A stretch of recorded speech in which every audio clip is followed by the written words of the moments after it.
শান্তিপুর নামে একটা গ্রাম ছিল।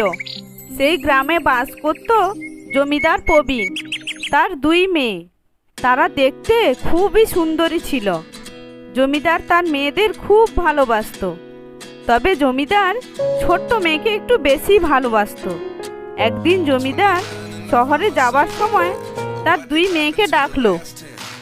মা সোনালি, রূপালি, এদিকে একটু আয় তো মা।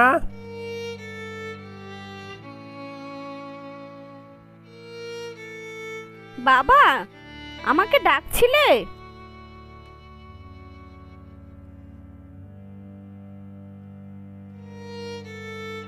বাবা, আমাকে ডাকছিলে? বলো বাবা, কি বলবে? শোন মা, আমি তো কাল শহরে যাচ্ছি, তা তোদের জন্য কি আনবো বল। বাবা, আমার জন্য তুমি শহর থেকে সোনার চুড়ি নিয়ে আসবে। মা রূপালি, তোর জন্য কি আনবো? তুই তো কিছু বলছিস না কেন? বাবা, আমার তো সবই আছে, আমার জন্য কিছু আনতে হবে না। শুধু তুমি সাবধানে ফিরে এসো, তাহলেই হবে। শোনো পাগলি মেয়ের কথা, শোন, তোর জন্য আমি একখানা সুন্দর গলার হার নিয়ে আসবো। তোরা সাবধানে থাকিস আর তোর মায়ের খেয়াল রাখিস। এই বলে প্রবীণ শহরে চলে যায়। এইভাবে কয়েক দিন কেটে যায়। অন্যদিকে ভরত একটা ভালো মেয়েকে বিয়ে করার জন্য গ্রামে গ্রামে ঘুরে বেড়াচ্ছে, নিজেকে গরিব বলে। কিন্তু ভরত খুব অবস্থাপূর্ণ বাড়ির একমাত্র ছেলে।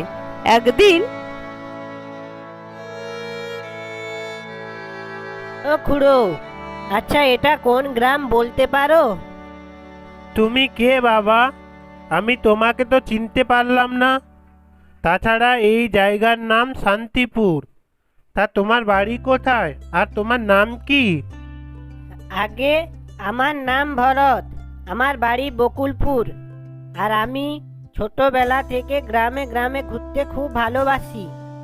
লোকে দেখতে ভালোবাসে শহর, আর আমি গ্রাম। গ্রামে এমন মনোরম প্রাকৃতিক দৃশ্য, সেটা কি আর শহরে দেখা যায়? তাই আমি গ্রামে ভ্রমণ করতে বেরিয়েছি। তা বাবা, সবই তো বুঝতে পারলাম, তুমি রাতে থাকবে কোথায়? এখানে দেখি কোনো থাকার ব্যবস্থা করা যায় নাকি। চেনা জানা বলতে তো কেউই নেই এখানে। তাহলে তুমি আমার বাড়িতে চলো, কয়েকদিন থেকে পুরো গ্রাম ঘুরে তারপর বাড়ি যেও। না না, সে কি করে হয়? শুধু শুধু আপনি এত কষ্ট করবেন কেন আমার জন্য?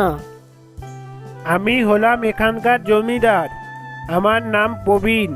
তাছাড়া তুমি আমাদের গ্রামে নতুন একজন অতিথি, তোমাকে একা ছেড়ে দেই কিভাবে? আচ্ছা ঠিক আছে, এত করে বলছেন যখন, চলুন তাহলে যাওয়া যাক।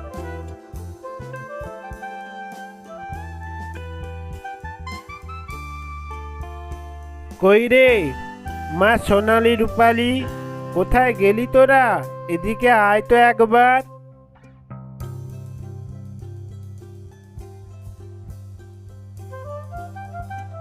বাবা, তুমি এসে গেছো? কি দেখছিস রে মা?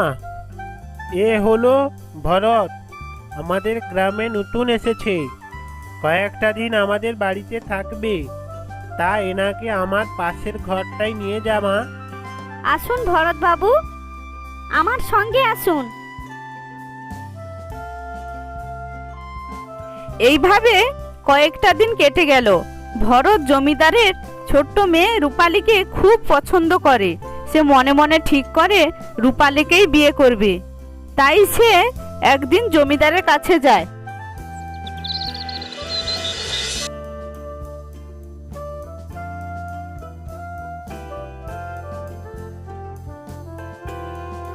আরে ভরত, এসো, এখানে বসো। কেমন লাগছে তোমার এখানে? খুব ভালো। আমি আপনাকে একটা কথা বলতে এলাম। বলো, কি বলবে? আমি আপনার ছোট মেয়েকে বিয়ে করতে চাই। আসলে আমার বাবা হলেন শক্তিনারায়ণ। আমি আপনাকে একটা মিথ্যে কথা বলেছিলাম। আমি বিয়ে করার জন্য ভালো মেয়ে খুঁজছিলাম, তাই গ্রামে গ্রামে ঘুরে বেড়িয়েছিলাম। আসলে আমার বাবার এত সয় সম্পত্তি যে লোকে আমার বাবার টাকা দেখে তার মেয়েকে বিয়ে দিতে চাইছিল আমার সঙ্গে, কিন্তু আমি তাতে রাজি হইনি। কি বলছো কি তুমি? তুমি শক্তি নারায়ণের ছেলে, তাকে তো সবাই চেনে। তোমার বাবা কত ভালো মানুষ, তার কত নাম ডাক, বলতে পারো সবাই এক নামেই তাকে চেনে। কিন্তু আমার বড় মেয়ে থাকতে ছোট মেয়ের বিয়ে দেই কি করে? তাহলে আমি আপনার মেয়েদেরকে একটা পরীক্ষা নিতে চাই, যে জয়ী হবে আমি তাকেই বিয়ে করব। আচ্ছা ঠিক আছে, তাই হবে। তাহলে কালকে সকালে আমি তোমার বড় মেয়েকে আমার সঙ্গে আমার বাড়িতে নিয়ে যাব।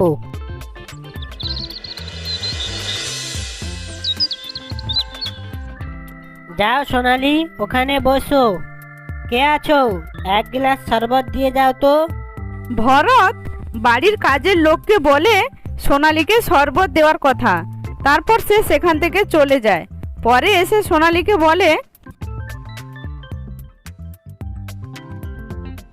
সোনালি, আমার একটা প্রশ্নের উত্তর দাও দেখি। আচ্ছা বলো তো, এমন নরম আসনে তুমি কখনো বসেছো? আর এত ভালো জলের শরবত কোনোদিন খেয়েছো তুমি? না, কখনো খাইনি। এত সুস্বাদু শরবত আমি কোনো দিন খাইনি। তাছাড়া তোমরা কত বড় লোক। এই কথা শুনে ভরত বলল, তুমি আমার স্ত্রী হওয়ার যোগ্য নও।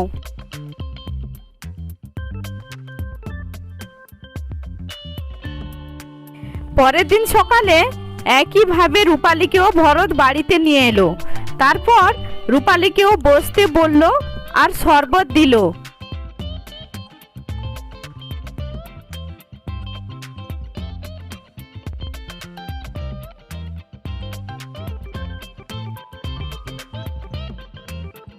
রূপালি, আমার একটা প্রশ্নের উত্তর দাও দেখি। বলো তো, এত নরম আসনে বসেছো তুমি কোনোদিন? আর এত ভালো জলের শরবত খেয়েছো কোনোদিন? আমার মায়ের কোল এর চেয়ে অনেক নরম, আর আমার মায়ের দুধ এর চেয়ে অনেক মিষ্টি ও সুস্বাদু। এই কথা শুনে ভরত বলল, আমি তোমাকে বিয়ে করব। তুমি আমার স্ত্রী হওয়ার যোগ্য। আমি তোমাকে বিয়ে করে আমার বাড়ির যোগ্য বউ বানাবো। এই কথা শুনে জমিদার প্রবীণ তার ছোট মেয়ে রূপালীর সঙ্গে ভরতের বিয়ে দিয়ে দেয়। তো বন্ধুরা, শেষ হলো রাধারানী কার্টুন চ্যানেলের গল্প। তো বন্ধুরা, গল্পটি কেমন লাগলো? যদি ভালো লাগে চ্যানেলটিকে লাইক, শেয়ার, সাবস্ক্রাইব করো। অবশ্যই কমেন্টে জানিও কেমন হয়েছে। আজকে এই পর্যন্ত। সবাই ভালো থেকো, সুস্থ থেকো।